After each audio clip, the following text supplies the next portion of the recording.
haven't been on the fence about a watch for so long as I have with this Marine Master 300 meter quartz, or the Tuna can.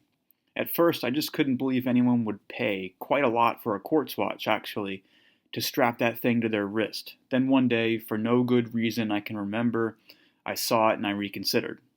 It's distinct and historically important.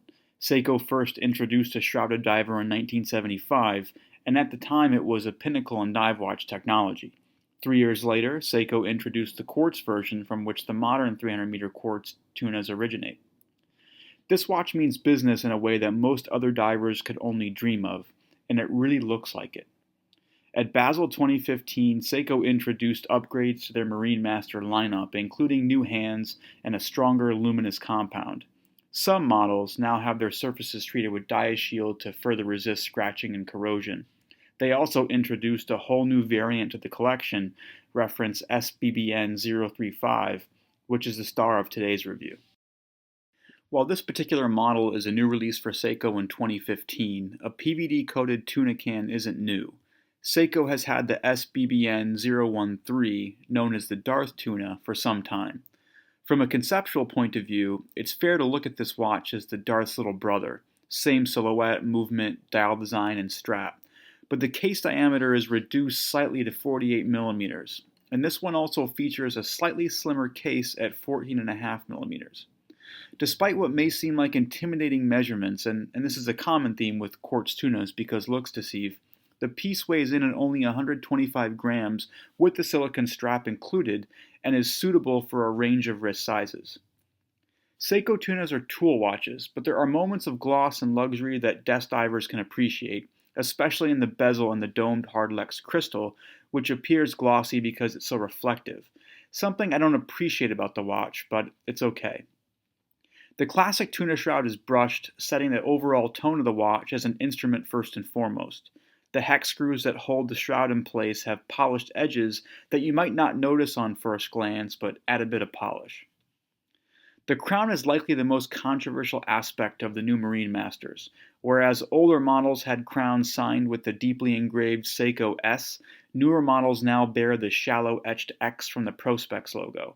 Fun fact, if you look closely, the X is actually formed by an S and a P woven together.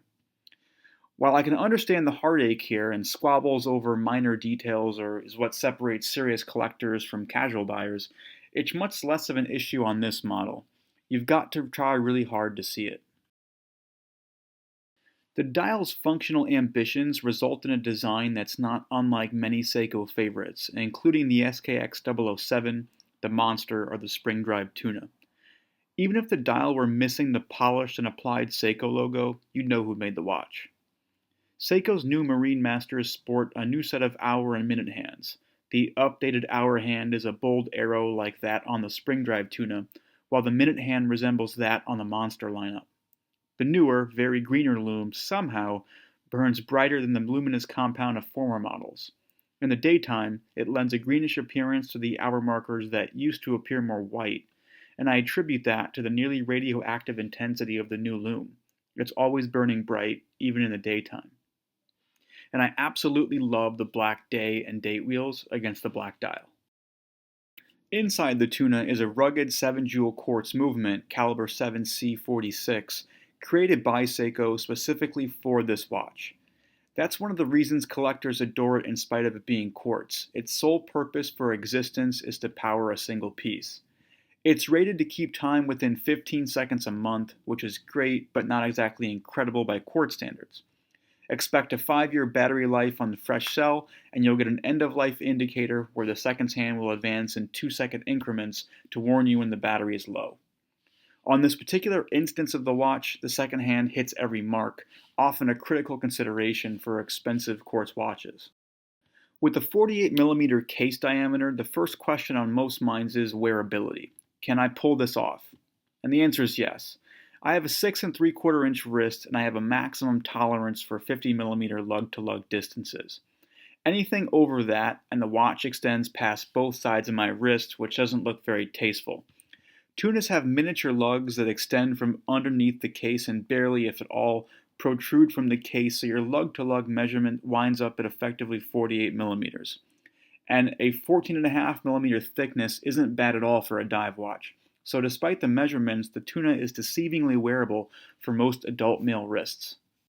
This is the most comfortable watch I've worn in a long time, owing in large part to a fantastic silicone strap, an upgrade to all Tuna models. Seiko's rubber straps are notoriously stiff, and often the loose ends of their straps are long and unwieldy for folks with smaller wrists. It's not the case here.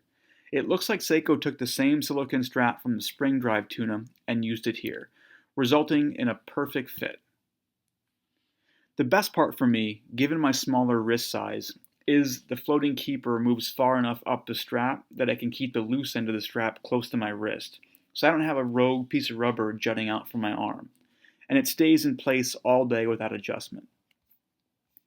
With a 14.5 millimeter case thickness, the SBBN035 fits beneath most shirt sleeves without any fuss. While the Tuna can handle anything you can throw at it, it's not the most versatile of watches, especially this blacked out Ninja version. It's a sporty watch, way more appropriate for the beach than the boardroom, but if you don't wear a suit or something similar to work, then you can probably get away with enjoying this one as a daily wearer. The watch retails for $1,100 in the US, but you can pick this up for much less, about $800 at the time of this recording, if you buy online from trusted sellers like, say, Japan. On a recent trip to the Seiko boutique in New York City, they seem to have all the Tunas available on display except for this one, and I even took a look through the catalog with a salesperson, but we didn't see the SBBN035. So it's possible that if you're looking for this particular version, you'll have to buy it online from Japan. It's pricey for a quartz watch, there's no doubt about that. If you have a strong preference for mechanicals or have hard limits on what you'll spend for a quartz piece, this is hard to swallow. Even if the movement isn't a concern, the design is polarizing. It's weird and big, but it's attractive and comfortable. It's an important watch, a serious tool for scuba divers, but also a fun piece for folks who never even go to the beach. You can dislike the watch, but eventually you may find that hating it is just the first step of falling in love with it. It's the kind of watch that, once you do find yourself attracted to it, it grows on you like a sickness. And those are my favorite kinds of watches.